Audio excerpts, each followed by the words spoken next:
ओम शांति। आज हम बता रहे हैं कि कैसे परमपिता परमात्मा की याद और मदद से हमने अपने मुश्किल वक्त या अपनी कुछ मुश्किल घड़ियों में बाबा की मदद का अनुभव करके उस स्थिति को पार किया, और उस समय पर भी बाबा ने हमें कैसे शांति और शक्ति की किरणें भेजी, या कैसे अनुभव कराया कि यदि संसार का कोई व्यक्ति भी साथ ना खड़ा हो, या हमारी परिस्थिति भी उस समय ऐसी ना हो, या शारीरिक क्रिया भी हम ठीक से ना कर पा रहे हो, या हम शरीर से भी पूरी तरह स्वस्थ ना भी हो, तो परमात्मा की मदद हर बच्चे के लिए सदैव रहती है। तो ऐसा नहीं है, हर दुनिया में जितने भी आत्माएं हैं, जितने भी इंसान हैं, सबकी लाइफ में कभी ना कभी दुख ऐसे आते हैं जब इंसान टूट जाता है। उसको लगता है कि अब शायद मैं ना बचूं, शायद मैं इस परिस्थिति से ना निकल पाऊं, या मैं शायद ही कभी अब नॉर्मल हो पाऊं। सबके साथ ऐसा होता है, क्योंकि इसके पीछे भी कहीं ना कहीं हमारे पूर्व जन्म में किए हुए कर्म ही होते हैं जो हमें उसके फलस्वरूप भोगनी होती है। तो हमारा भी कुछ ऐसा ही अनुभव रहा कि बचपन से ही थोड़ा शरारती किस्म के थे, बचपन में थी शरारती बहुत, तो चोटें बहुत लगती थी, बहुत ज़्यादा। और मध्यम वर्गीय परिवार में जन्म लेने के कारण कभी कभी ऐसा होता है कि भाई आर्थिक परिस्थिति भी बहुत अच्छी नहीं होती है। तो ऐसा नहीं था कि भगवान ने हमें हमेशा दिया, ये ऐसा तो हम नहीं कह सकते कि नहीं मिली, मदद हमेशा मिली। लेकिन कभी कभी परिस्थिति ऐसी हो जाती है कि माता पिता चाहकर भी बच्चे को पूरा उस तरह से पालना या टाइम, या उसको इतना मानसिक उस पर इतना तौर पे उसको नहीं फुलफिल कर पाते। तो ऐसा ही लगता था कभी कभी, अकेलापन या कुछ परिस्थितियों वश रोना आ जाना, या ऐसा लगना कि जैसे कोई है ही नहीं अपना। तो उस समय पे भी जैसे बाबा कहते हैं ना, मैं हमेशा बच्चों के लिए हाजिर हूँ, तो किसी ना किसी को माध्यम बना के उठाना, स्थिति को ऊंचा उठा देना, नहीं तो खुश कर देना, नहीं तो कोई ऐसे ही अचानक से कोई आ जाना, कोई व्यक्ति का मिल जाना अचानक से ही, और वो उस समय का टाइम निकल जाना। फिर किसी ना किसी तरीके से बाबा ने या हमारे भगवान ने, हमारे परमपिता ने हमें वो टाइम काटने के लिए हिम्मत दी। और अंदर से एक आवाज़ आती रहती थी कि ये जो परिस्थितियां हैं ना, ये हमेशा के लिए नहीं है। मतलब एक दिल में तसल्ली जैसे बाबा देते रहते थे कि ये जो तुम भोग रहे हो, ये हमेशा के लिए नहीं है, ये तुम्हारी कुछ समय के लिए है। जो हमने कर्म किए हैं वो हमें उसका फल भोगना ही पड़ता है। इसीलिए बाबा सबसे पहले कर्मों की गति सुधारने के लिए बच्चों को निर्देश देते हैं, क्योंकि हमारे कर्म ही हमारा भाग्य लिखते हैं, बनाते हैं। तो यदि हमारे कर्म अच्छे होंगे तो भविष्य भी अच्छा, प्रारब्ध भी अच्छी, आगे आने वाले जन्मों के लिए भी सुख सुविधा सब मिलती है, विद्या मिलती है। लेकिन यदि हमसे कुछ पूर्व जन्म के कर्म गलत हुए हैं तो उसका तो भोगना ही है। लेकिन बाबा आगे के लिए सावधान करते हैं कि बच्चे जो हो गया उसको बीती सो बीती करके आगे के लिए अपने कर्मों की गति को सुधारो, या कम से कम वो कर्म मत करो जिसका तुम्हें फल अच्छा ना मिले। तो जैसे जैसे मैं बड़ी होती गई, मैंने देखा कि भाई कुछ तो अलग बात लगती थी मुझे, कि भाई मुझे कुछ चीज़ें पसंद नहीं आती थी, जो दुनिया की बातें हैं, या कुछ चीज़ें मुझे अच्छी नहीं लगती थी, और मैं परेशान जल्दी हो जाती थी। सेंसिटिव नेचर होने के कारण मुझे जल्दी रोना भी आना, गुस्सा भी आना, कुछ चीज़ों का विरोधाभास भी करना। मेरी मतलब बहुत कम परसेंटेज लोगों से बनती थी, क्योंकि स्वभाव संस्कार बहुत अलग था ना। मतलब ऐसा नहीं था, वैसे सबको मतलब अच्छे से चाहती थी, घुल मिल जाती थी, बट कुछ चीज़ें अगर मुझे किसी की पसंद नहीं आ रही तो मैं उसको भूल नहीं पाती थी, और मैं उसको कभी कभी अपनी लाइफ में से सोचती थी ये इस इंसान या इसकी इस कमी को काश मैं निकाल पाती। कमियां मुझ में भी थी, बट मुझे कुछ कुछ बातें लोगों की जो बहुत अनबिलीवेबल सी लगती।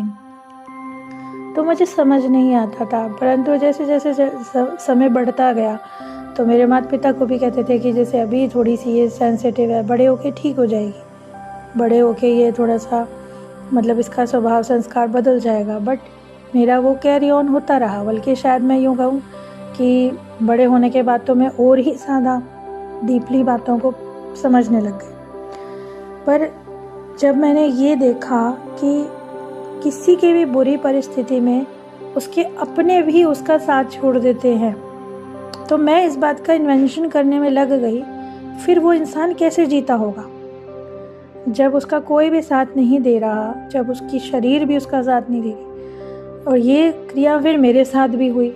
कभी कभी मेरा शरीर भी ठीक नहीं रहा, स्वास्थ्य भी ठीक नहीं है, सब कुछ मेरे अकॉर्डिंग भी नहीं चल रहा, सब कुछ जैसे ख़त्म लग रहा था ज़िंदगी में। जैसे ऐसा लगता था कि अब कुछ नहीं है, अब मेरे पर हालात मेरे हावी होते जा रहे हैं। अब मुझे ऐसा लगने लगा था कि मैं शायद अपनी बुरी परिस्थितियों में से बिना मरे, ये शरीर को छोड़े बिना, कभी कभी ऐसा ही लगता था कि नहीं निकल पाऊँ।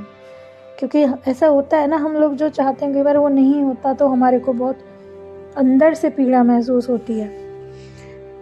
तो ऐसे समय में भी परमपिता ने मुझे प्यार से, शांति से, जैसे एक अंदर से एक आवाज़ आनी कि बच्चे कोई बात नहीं, सब ठीक हो जाएगा, ये समय है, ये समय हमेशा नहीं रहेगा।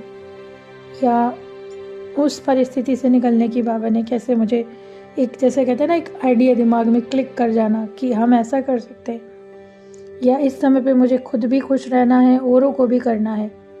क्योंकि हम सिर्फ एक समाज में हम अकेले नहीं होते, हमारे साथ हमारे रिश्ते नाते, हमारा परिवार भी होता है। तो मैं तो साफ कहती हूँ कि यदि परमपिता परमात्मा नहीं होते मेरे साथ, तो शायद मैं कभी भी खुद भी अपने नकारात्मक जीवन से नहीं बाहर आ पाती। फिर मुझे ऐसे ऐसे चमत्कार अनुभव होने लगे कि जब मैंने ज्ञान सुना, समझा, ज्ञान लिया, उठाया, और बाबा से मैं समझने लग गई कि ये परमपिता परमात्मा की ही मेरे पे कृपा दृष्टि है, जो उन्होंने मुझे इसके लिए चुना कि बच्चे, अब आपको ये संदेशा मिला है, अब आपको औरों को भी देना है।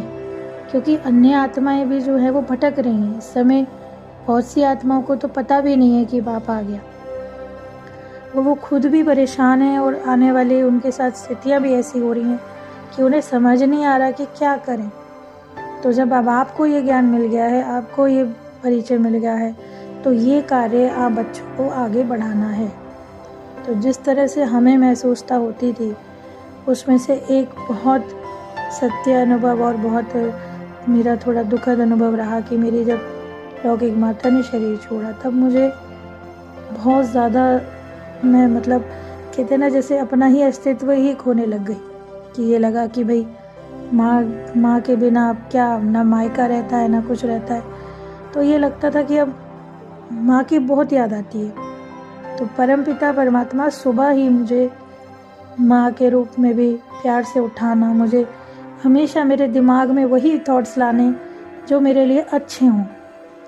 अपना ध्यान रख, अपनी देखभाल कर, अपना स्वास्थ्य का ध्यान रख। उसके बाद तो जैसे बोलते हैं ना कि थोड़ा सा मन में ये होने लगा कि मैं ऐसा नहीं मान सकती कि मैं अकेली हूँ।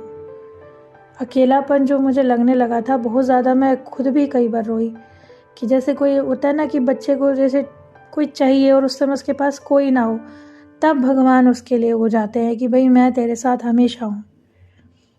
फिर ज़िंदगी आगे बढ़ती गई, अपने ही परिवार में, अपने ही उसमें कई दिक्कतें मैंने ऐसे शरीर की देखी, कई ऐसे उठाए नुकसान जो मुझे लगता था कि शायद मेरे साथ ही बुरा हो रहा है। मैं हमेशा बाबा से एक चीज़ तो बोलती थी, कई बार बोल देती थी कि बाबा मेरे साथ ही क्यों बुरा होता है हमेशा, क्यों मेरे साथ ही ऐसा होता है। जब भी मैं कुछ थोड़ा सा खुश होने लगती हूँ तो मेरी परिस्थिति इतनी ख़राब क्यों हो जाती है। पर हमेशा बाबा का अंतर मन में एक जवाब आता कि बच्चे, ये और कुछ नहीं है, ये हमारे पूर्व जन्म के किए हुए कर्म है जो आत्मा को इस जन्म में भोगने ही होते हैं। और कभी भी ये देख लीजिएगा कि आप समय एक जैसा नहीं रहेगा। अगर ज़िंदगी में किसी के भी इस समय दुख भी चल रहा है, परेशानी भी चल रही है, तो ऐसा नहीं कि वो हमेशा चलने वाली है, वो बदलेगा। समय ज़रूर बदलता है, क्योंकि ऐसा तो नहीं है कि आत्मा सिर्फ गलत ही काम करके आई है, कुछ तो शुभ करके भी आई होगी। और यदि वो शुभ करके भी नहीं आई है तो भी परमपिता परमात्मा उसे अपनी मदद हर हाल में देते ही देते हैं। परमपिता शिव उनका नाम है क्योंकि वो कल्याणकारी हैं। उनका कार्य ही है बच्चों का, सभी आत्माओं का कल्याण करना। तो चाहे वो किसी भी रूप में साक्षात्कार करवाएं, किसी भी रूप में चमत्कार करवाएं, अनुभव करवाएं, परंतु वो हर आत्मा का भला करते हैं। इसीलिए तो सबसे पहले वो पढ़ाई पे ध्यान दिलवाते हैं कि आप पढ़ाई पढ़कर अच्छे से बनो, अच्छे मनुष्य आत्मा बनो, तभी तो आगे चल के हमारे शुभ कर्म हमको शुभ परिणाम देंगे। क्योंकि हम खुद नहीं पता हम क्या करके आए हैं पिछले जन्म में, हम खुद भूल जाते हैं। तो इसीलिए मैं अपने अनुभव आपके साथ आगे भी शेयर करती रहूँगी। और यदि आपको किसी और टॉपिक पे कोई वीडियो मुझसे चाहिए या आप कुछ सुनना चाहते हैं तो आप मुझे बता सकते हैं कमेंट रूप में। तो आप सभी का बहुत बहुत शुक्रिया। ओम शांति।